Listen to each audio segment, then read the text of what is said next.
That should do the trick. Just as I suspected.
That should do the trick.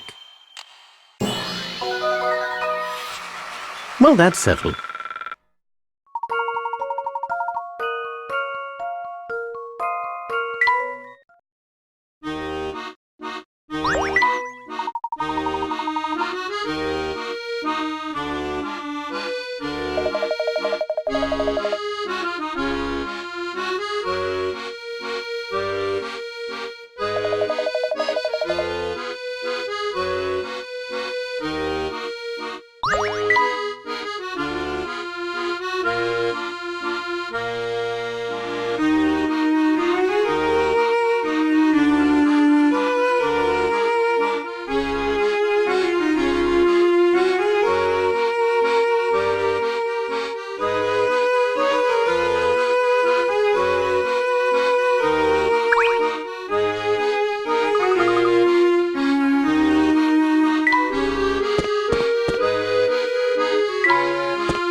It's taken time, but I believe I've finally made sense of the bizarre events we've witnessed here. You've worked it all out? For the most part.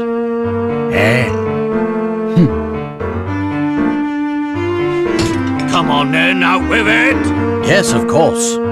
I have much to say about this city and its secrets.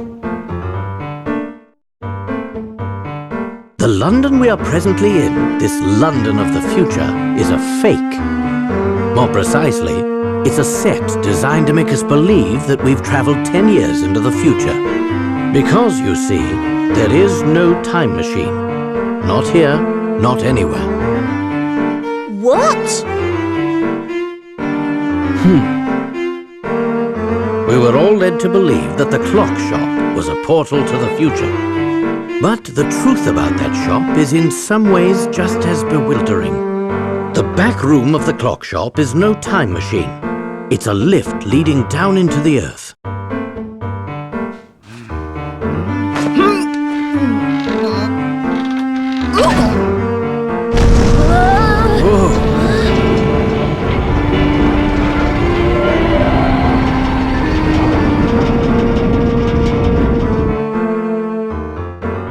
You mean to say we're underground right now? Precisely. You may have heard of subterranean caverns, as some of them house ancient ruins. Some experts theorize that these caverns pepper the entire Earth. What I've seen here leads me to conclude that Dmitri used one such cavern to build this false London. It's as if we're standing in the largest film set ever created. What? I don't believe it! So Dmitri is behind all this then? But why? That question stumped me as well. Why would he go to such pains to make us believe we're in the future? It doesn't make sense, unless convincing people of this is the key to achieving his ultimate goal. What kind of goal requires a setup like that? It's simple. It seems that Dmitri never gave up his original dream of building a time machine. But though he poured all his energy into achieving this feat, the task was too large for one man. He needed other scientists to support his project, so he turned to the greatest minds in London. But to keep the scientists working for him, they needed to believe that they were in the future. Why? Think about it, Luke. Dmitri couldn't imprison the scientists, not in the conventional sense. After all, who knows what kind of work they would produce under those circumstances? No, Dmitri needed a different approach to compel the scientists to complete his research. The scientists had to want the time machine to work as much as Dmitri did. So he told them that they had been shot forward 10 years in time, stranded a decade from home. Dmitri misled the scientists, telling them that the time machine was an unfinished project. They thought they were stranded, and that the machine was their only hope of returning home. Ah, so that's why they were so willing to follow orders. That's all I've been able to work out. Perhaps our friend here can fill us in on the rest. I see you've caught on.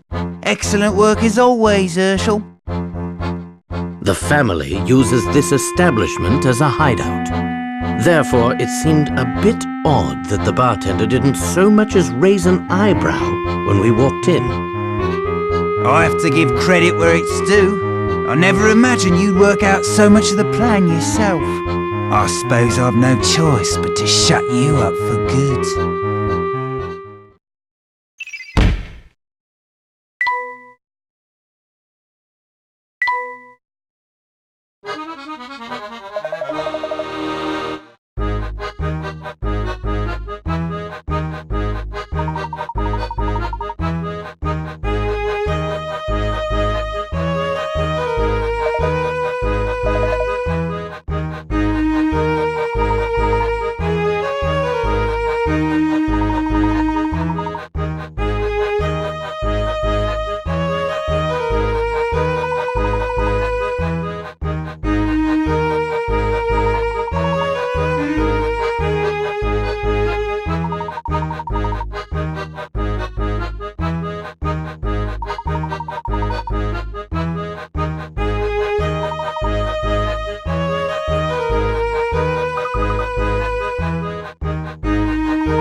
I should have known I wouldn't fool you, Herschel. I've worked things out on my own this far, but I need you to help make sense of the rest. You must have had some reason for concocting a scheme this wild. I had a very good reason. It all started about 10 years ago. Bill Hawks and I were friends and colleagues. We worked in the same lab researching time travel. Our research meant everything to us. We poured our hearts and souls into uncovering the secrets of space and time. After months of progress, we had built ourselves a prototype time machine. It was finally time to test our work with a human subject. Bill thought we should use Claire as the first test subject. She was our lab assistant. I, of course, vehemently opposed this idea. I loved her too, you see. And though she didn't return my feelings, I didn't want to risk her getting hurt in the experiment. Around this time, I noticed a flaw in the design of our machine. I begged Bill to postpone the experiment, but he wouldn't hear of it. Sometime after the accident, I made a startling discovery. Unbeknownst to me, Bill had made a deal to sell the technology behind the machine's power source. Apparently, a large corporation had offered him a very impressive sum. Bill knew the machine wasn't ready for a human subject, but he needed to demonstrate its viability. We all know the tragic results of his decision. By the time I realized Bill planned to go ahead with the experiment, it was too late to stop.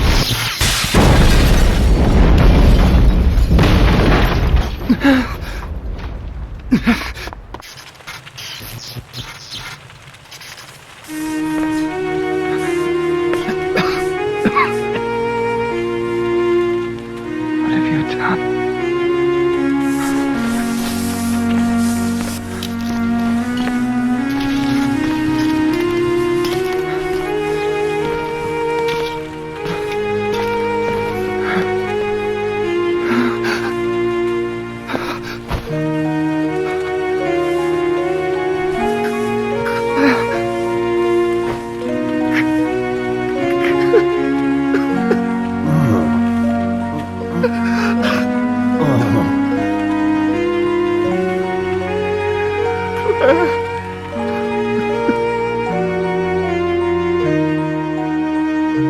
Because of Bill's greed, Claire was lost to me forever. Life is full of cruel twists. In the blink of an eye, I lost my life's work and the love of my life. To say I was a broken man would be an understatement. Bill, on the other hand, made a full recovery from his injuries.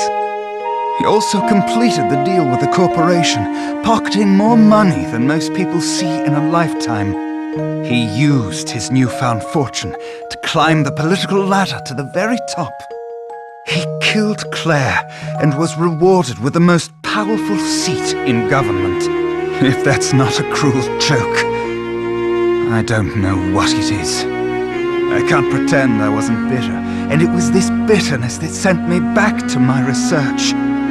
I thought that if I could travel to the past, I could rob Bill of all that he had won. Oh, of course, there was another reason why I wanted to go back in time, to save Claire from her fate. Surely you understand, Herschel. Claire is no longer with us. There's nothing anyone can do to turn back time. Do you really believe that? I don't want to, but I do. I have just one more question for you. What is it? Someone's been using you as a pawn. What are you talking about? Someone here masterminded a scheme even more awful than yours, Dimitri. And that person is there! I think you're mistaken, Professor. No, there's no mistake here, and there's no hiding it anymore, Luke. Or should I call you Clive? It took some time to put together the pieces of your plan, but when I finally understood it all, the sheer evil of it sent a chill down my spine. What is he talking about, Clive?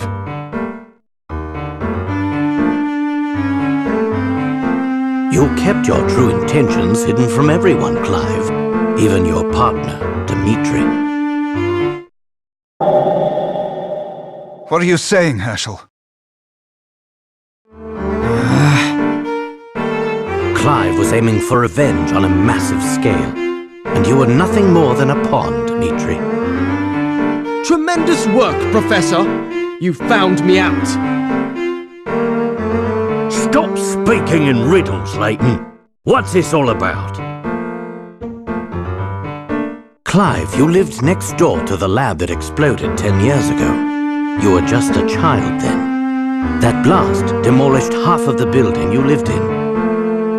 Reports indicate that 10 people were killed in the explosion, 2 of whom were your parents. It must have been a terrible shock. In the span of a few seconds, you lost your family and your home. When the initial shock wore off, it was replaced with anger. You became obsessed with exacting revenge on those who had wronged you.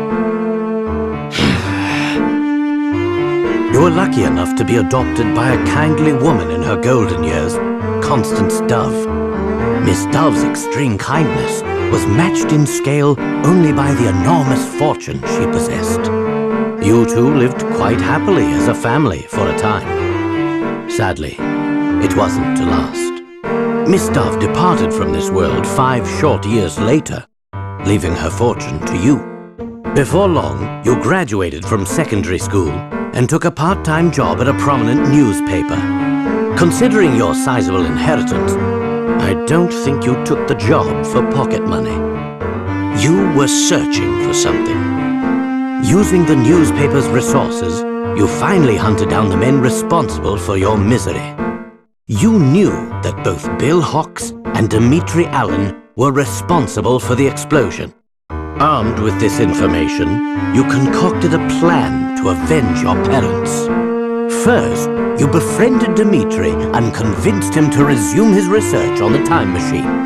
Then, you used your inheritance to set up this elaborate facsimile of London. With your stage in place, you used your contacts in the press to find the best scientists in the country. After all, you would need quite a bit of help to complete this time machine. You then proceeded to lure these brilliant men into your trap. However, unbeknownst to Dimitri, most of your staff were not working on the time machine. What? Clive had secretly reassigned many of the scientists to a different project. You might think of it as his pet project. We don't have all day, Layton. What was the second project? A weapon designed to cause destruction on an unimaginable scale.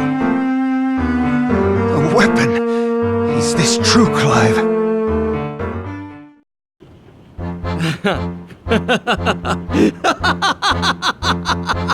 And I thought scientists were supposed to be observant. While you focused on your machine, I had a different goal. Though some may call it revenge, I prefer to think of it as justice over single-minded scientists and corrupt politicians. What are you saying, Clive? Enough explanations! Let me show you!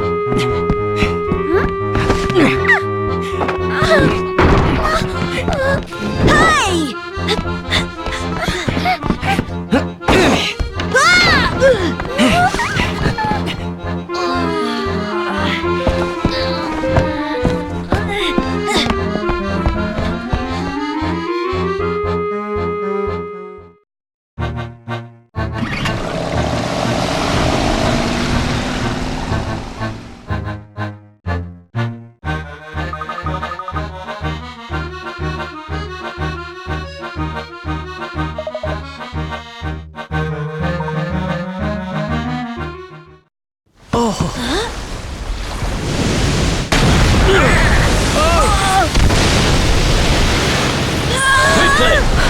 to higher ground!